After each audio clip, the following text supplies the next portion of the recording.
भाजपा के कद्दावार नेता हैं और अचानक से आपके यहाँ बिहार सरकार के कद्दावार मंत्री नीतीश जी के काफी करीबी संजय झा जी आते हैं। इसके क्या राजनीतिक निहितार्थ है? देखिए, राजनीतिक निहितार्थ जो है वो भी है जी। और जब बात होती है, कुछ लोग आते हैं, अपने लोग, अपने शुभचिंतक, तो बात होती है कई तरह की जी। लेकिन अभी वर्तमान में जो अररिया जिला का बाढ़ आपदा से पीड़ित क्षेत्र है जी। और उस जल संसाधन मंत्री हैं जी। तो उस पर भी मतलब चर्चाएं हुई विकास पर जो है, और हमारा उनसे व्यक्तिगत रिश्ता भी है, हमारे रिश्तेदार है, व्यक्तिगत रिश्ता भी है। आदरणीय माननीय मुख्यमंत्री जी दो तीन बार हमारे निवास पर आए। संजय जी के वजह से हम नीतीश जी के करीब पहुंचे और दल से हट करके हम लोग व्यक्तिगत रूप से उनसे जुड़े हुए हैं, माननीय मुख्यमंत्री जी से भी जुड़े हुए हैं। जी जी। मैं दशहरा दिवाली में मैं फ़ोन करता हूं तो फ़ोन रिसीव होता है, भले 2-4 घंटा के बाद ही सही, 10 घंटा के बाद ही सही, और बधाई का, शुभकामना का संदेश होते रहता है। यहाँ अभी जो आए वो तो ज्वलंत मुद्दा है अररिया बस स्टैंड का। जी। अररिया बस स्टैंड का ये मुद्दा है जो नगर पालिका द्वारा टैक्स लिया जाता है, लेकिन नगर पालिका के साथ लाचारी है, उसको जमीन नहीं है अपनी जो है। जी। और पूर्व में भी जो है लोग प्रयास किए, किस हिसाब से प्रयास किए नहीं किए हम नहीं कह सकते हैं, लेकिन अररिया के चेयरमैन साहब विजय मिश्रा जी जो है जी, मैं उनको भी सूचना दिया था उनके आगमन पर, इसलिए कि हमारे समाज से भी आते हैं जी, और इसीलिए हम अपने समाज के जितने भी गणमान्य लोग थे, मिथिला चैरिटेबल ट्रस्ट हो, त्रिलोक बाबू आदरणीय हो, ज्योतिष जो भी थे, जिनको खबर किया, चूंकि अपने समाज से भी आते हैं संजय झा जी, तो उसको भी दरकिनार नहीं किया जा सकता है। बिल्कुल। खबर खबर किया विजय मिश्रा जी, उसी तहत उनको खबर किया, तो विजय मिश्रा जी आए, हमको बोले कि भैया आप संजय बाबू के ही हाथ में है, सिंचाई मंत्री हैं, तो आप अनापत्ति प्रमाण पत्र जल संसाधन विभाग से आप जो है सो माननीय मंत्री जी को कह के करवा दिया जाएगा।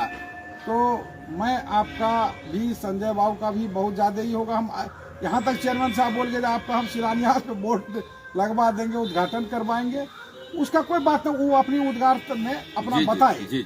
लेकिन हम भी सामाजिक कार्यकर्ता हैं अररिया के, तो आप जानते हैं, भले हम MLA MP नहीं बन सके, लेकिन एक बार मैं 38,000 वोट ला के पुराने परिसीमन में मैं चुनाव हार गया, दूसरे बार 57,000 वोट ला करके मैं हारा हूँ, और मैं बनाने में तो विश्वकर्मा का काम करता हूँ, आप लोग जानते ही। यही एक सवाल यहाँ आता है कि अजय कुमार झा जी ने हमेशा से भाजपा RSS के मजबूती के लिए काम किया, बुलंदी के साथ काम किया, और भाजपा के जो उम्मीदवार होते हैं विधायक सांसद, उसके चुनाव में पूरी ताकत झोंकी। वो जो कहते हैं लोग तन मन और धन, तन मन तो कोई लगाता है, लेकिन अजय झा जी ने धन भी झोंकने का काम किया।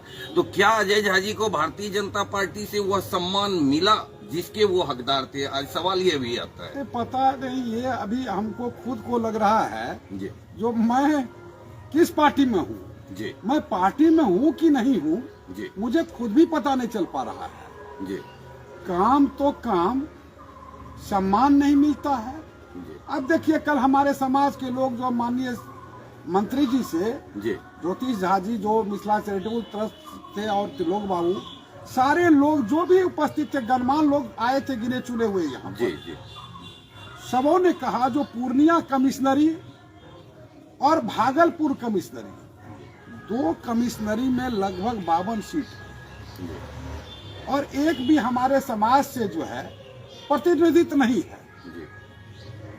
तो हम लोगों के लिए भी अगर सोचेगा कोई, ये मैं नहीं बता, चूंकि अभी तक मैं पार्टी में हूँ, शायद अपने को मैं मानता हूँ जी, पार्टी मानती है कि नहीं ये मैं नहीं बता सकता हूँ। हालत ये है कि भाजपा आपको पार्टी में मान रही है कि नहीं, ये भी दुविधा में। ये दुविधा, बड़ा दुविधा है। आप देख ले 2 वर्षों से आप मीडिया में तेज तर्रार पत्रकार हैं जी, और आप भी सामाजिक कार्यकर्ता भी हैं, लेकिन पत्रकारिता का मैं आपका मतलब फॉलो करता हूं, आप अच्छे पत्रकार हैं। 2 साल में हमारा किसी मंच पर, किसी जगह पर आप हमको नहीं देखे होंगे। बिल्कुल बिल्कुल नहीं देखे होंगे। नहीं, क्यों नहीं देखे? आप सोचिए, जो हमको कोई पूछेगा, मुझे कोई बुलाएगा, तब तो मैं क्या हूँ क्या नहीं हूँ। जो पार्टी के लिए कमल का फूल खिलाने के लिए कितना मैंने कुर्बानी दिया, विधानसभा से लेकर लोकसभा तक। लेकिन पता नहीं पार्टी को लगता है जो हम लोगों की अब आवश्यकता नहीं रही है। ठीक है ना, हम ऐसा महसूस हो रहा है, पार्टी को लगता है। चलिए, तो पार्टी समझेगी, बड़ी पार्टी है, बड़ी बात है, बड़े बड़े लोग नेताजी सब हैं, वो समझेंगे। लेकिन अब हम कोई कदम उठाएंगे तो अपने समाज, जिस समाज से मैं पैदा लिया हूँ, इस और बार समाज जो कहते थे मैं वो करता था, हम जो कहते थे समाज करता था। बिल्कुल। इस बार समाज जो कहेगा मैं वो करूंगा, जो है राजनीतिक रूप। हाँ, राजनीतिक रूप से। और कई बातें हो रही हैं, आए तो और ऑफ द रिकॉर्ड उनसे बहुत बातचीत हुई है, ठीक है ना। तो जो पार्टी सम्मान देगी विप्र को, विप्र भी सोचेगा। और मैंने ललित बाबू का स्वर्गीय शताब्दी समारोह स्वर्गीय ललित मिश्रा जी का, संजीव मिश्रा जी द्वारा जो दिनांक 2 फरवरी को छातापुर के रामपुर में मनाया गया, यहाँ से हम लोग 50 गाड़ी से गए थे और जिला से लगभग 400-500 मोटरसाइकिल विभिन्न गांव से, पंचायतों से गया था। वहाँ भी ये सब मुद्दा उठा। कहावत में है, जब जगो तभी सवेरा। और हम लोग किसी भी समाज का, किसी धर्म का विरोधी नहीं है। हम लोगों को बनाया जा रहा है, टारगेट किया जा रहा है, क्योंकि हम लोगों का भी अपना कुछ चाल चलन वैसा तैसा ही होता है। जो ये राष्ट्रवाद का चिंता इन्हीं समाज को सबसे ज्यादा है, और यही सेकुलरिज्म नहीं और कॉम्युनलिज्म का टीका लिए हुए है। नहीं, हम लोग सबको साथ लेके चलने वाले हैं। और हम लोग का आज राजनीतिक स्थिति परिस्थिति दयनीय स्थिति में है। भाजपा में आज ब्राह्मण का क्या वजूद नजर आता है आपको? आप देख लीजिए, प्रदेश लेवल पर देख लीजिए, आपको क्या मिलेगा। कमिश्नरी लेवल पर देख लीजिए, अब जिला में तो आप देख लीजिए कहाँ पर है, आप कहीं अपने को नहीं पाइएगा। जो है दुर्भाग्य तो यही ना, विडम्बना। जो विपक्ष पार्टी जो अभी सत्ता में है, वो भी बेचारा क्या करेगा। उनको विश्वास ही नहीं होता है जो पंडित जी हमको वोट देगा। ठीक है ना, उसको विश्वास ही नहीं हो रहा है। अब जिसको दे रहा है कहता चलो इसको कह करके क्या करोगे। ये तो जागीर में बसता है, ये देगा ही देगा, ब्राह्मण जाएगा कहाँ? लेकिन नहीं, अभी नया जनरेशन को हम लोग फॉलो करते हैं। नया जनरेशन में परिवर्तन आ रहा है, और हम लोग अपने लिए नहीं, हमारा समाज में जो बढ़ने वाले लोग हैं, संजीव मिश्रा जी हो या गुड्डू जी हो, चाहे कोई भी है, जो उस लायक रहेगा, हम लोग एक आध टर्म जो है चांस लेंगे। ठीक है ना, देखेंगे, भाग में लिखा होगा समय से पहले भाग। एक अच्छी बात मंत्री जी ने यहाँ कही कल आपसे बातचीत के दौरान, उन्होंने तो बस स्टैंड का जो मुद्दा आपने कहा कि विजय मिश्रा जी को आश्वस्त किया है कि जो भी कुछ अड़चन है मेरे विभाग से वो मिल जाएगी। एक अच्छी चीज मंत्री जी ने कहा कि आप लोग मुख्यमंत्री जी का मतलब सरकार का साथ दीजिए, हम आपको प्रतिनिधित्व देते हैं। तो कहीं न कहीं इसका हम लोगों के ये दिमाग में आता है कि उनका इशारा तो आप ही की ओर रहा होगा कि हम आपको वाजिब प्रतिनिधित्व देते हैं, ये तो आप लोग सरकार को समर्थन कीजिए, मतलब विप्र समुदाय। यस, यही उनका कहने का एकदम ठीक। आप जगह पर जा रहे हैं, आप बुद्धिजीवी हैं, आप पत्रकार थे, आपने सुना होगा।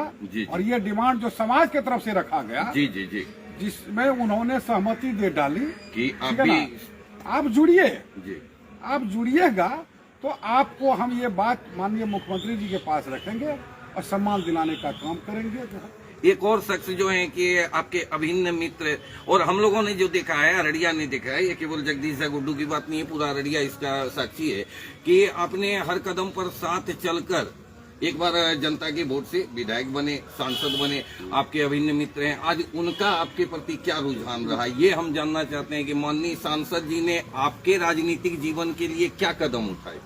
देखिए, ये बात अभी मैं नहीं बताऊंगा, इसलिए समय का कुछ इंतजार कीजिए। जी जी जी, ठीक है। वो समय का इंतजार करना पड़ेगा, अभी समय है कुछ जी। तो सारा चीज हम आपके अपने समाज के बीच में रखेंगे जी। जो हम क्या किया, हमारे लिए क्या कौन किया नहीं किया, ये समय पर बताना मेरे हिसाब से श्रेष्ठकर होगा। अच्छा, आने वाले दिन में अगर सरकार से ही आपको जैसे कि अपने सरकार के नुमाइंदे जो आए हुए थे, संजय झा जी आए हुए थे, आपने उनको भगवान परशुराम का जो प्रतीक चिन्ह है, चांदी का फरसा जो है उनको दिया, गिफ्ट किया था। और एक साथ ही बात ये कि आने वाले दिन में क्या अगर सरकार ब्राह्मण समाज को उचित सम्मान देती है तो आपका रुझान सरकार के समर्थन में जा सकता है, बिहार सरकार के? बिल्कुल बिल्कुल, क्यों नहीं। गिव एंड टेक की बात है, यही तो हम लोग जागृत करने का काम शुरू किया। अभी भी हम लोगों का आज रात में भी कहीं बैठक होने जा रही है माननीय मंत्री जी के साथ में, और समाज के प्रबुद्ध लोग और कहीं पर बैठेंगे इस जिला से बाहर। तो हम लोग इस प्रक्रिया में लगे हुए हैं, लोगों से विचार विमर्श जारी है अनवरत जो है। जहाँ तक फरसा का बात है, हम लोग परशुराम के वंशज हैं और हम लोग जो है राष्ट्रीय परशुराम परिषद के हम राष्ट्रीय संयोजक भी हैं। और मैं उस मार्का लगा हुआ राष्ट्रीय परशुराम परिषद का जो प्रतीक चिन्ह फरसा है, वो हम जो है उनको अपने यहाँ सम्मान में उनको वो देकर के सम्मानित किए, फरसा प्लस मिथिला का पाग, और हम लोग जो मिथिला का साल से उनको सम्मानित किए। ये हमारा आपका अतिथि देवो भव अपने समाज का ये काम ही है, इसलिए जी जी।